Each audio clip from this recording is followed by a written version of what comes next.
नमस्कार, news one nation देख रहे हैं आप। मैं हूं रश्मि श्रीवास्तव आपके साथ। बीते दिन नेता प्रतिपक्ष तेजस्वी यादव ने अपने नाम को वोटर लिस्ट से काटे जाने की बात कही थी, जिसके बाद हम सबने देखा कि कैसे तेजस्वी यादव का नाम वोटर लिस्ट में शामिल था और इसके बाद चुनाव आयोग ने भी अपनी बातों को सामने रखा। चुनाव आयोग का कहना था कि झूठे आरोप तेजस्वी यादव की तरफ से यानी कि विपक्ष की तरफ से लगाए जा रहे हैं। लेकिन इस सब के बीच अब देखिए, तेजस्वी यादव ने अपनी कुछ मांगे चुनाव आयोग के सामने रखी है और एक लंबी लिस्ट तेजस्वी यादव की तरफ से दी गई है। सोशल मीडिया एक्स के जरिए ये पोस्ट किया है तेजस्वी यादव ने, जिसमें उन्होंने चुनाव आयोग से कुछ मांग की है। अब ये मांग क्या है, ये एक एक कर हम आपको बताएंगे और इस लिस्ट पर जरा गौर कीजिए, जो कि तेजस्वी यादव ने किया है चुनाव आयोग के लिए। और इसे साझा करते हुए उन्होंने लिखा है कि चुनाव आयोग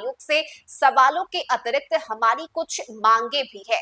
निर्वाचन आयोग तत्काल उन सभी मतदाताओं की सूची कारण सहित बूथवार उपलब्ध कराए जिनका नाम ड्राफ्ट मतदाता सूची में नहीं है। मृतक, शिफ्टेड, रिपीटेड और अनटेसेबल मतदाताओं की विधानसभा वार बूथवार श्रेणीबद्ध सूची सार्वजनिक की जाए। जब तक यह पारदर्शिता बहाल नहीं होती, तब तक ड्राफ्ट मतदाता सूची पर आपत्ति दर्ज करने की अंतिम तिथि बढ़ाई जाए। चुनाव आयोग से इसके लिए केवल 7 दिन का समय दिया है।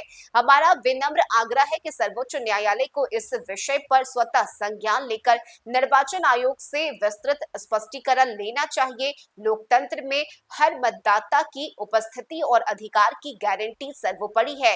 यदि मतदाता सूची से नाम हटाए जा रहे हैं और उसके पीछे का कारण छुपाया जा रहा है, तो यह गंभीर लोकतांत्रिक संकट है और जनता के मताधिकार पर सीधा हमला है।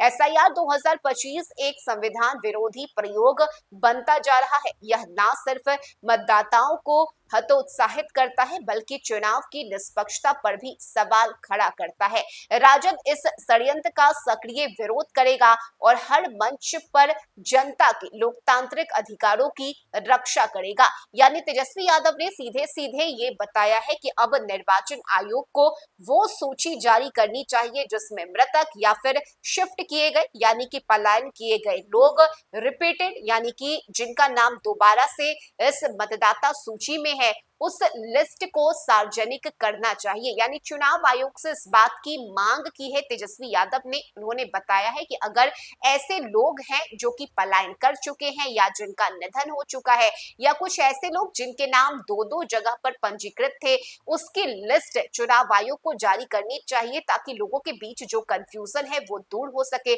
सिर्फ इतना ही नहीं, तेजस्वी यादव ने ये आरोप भी लगाया है कि जनता के लोकतांत्रिक अधिकार का हनन किया जा रहा है। उनके वोट करने के अधिकार को छीनने की कोशिश एनडीए सरकार की साजिश के तहत चुनाव आयोग की तरफ से की जा रही है। और यही वजह है कि ये बड़ा आरोप लगाते हुए तेजस्वी यादव ने जहां एक तरफ चुनाव आयोग से कई बड़े सवाल भी पूछे, तो वहीं अब ये कुछ मांगे हैं जो कि तेजस्वी यादव की तरफ से की गई है।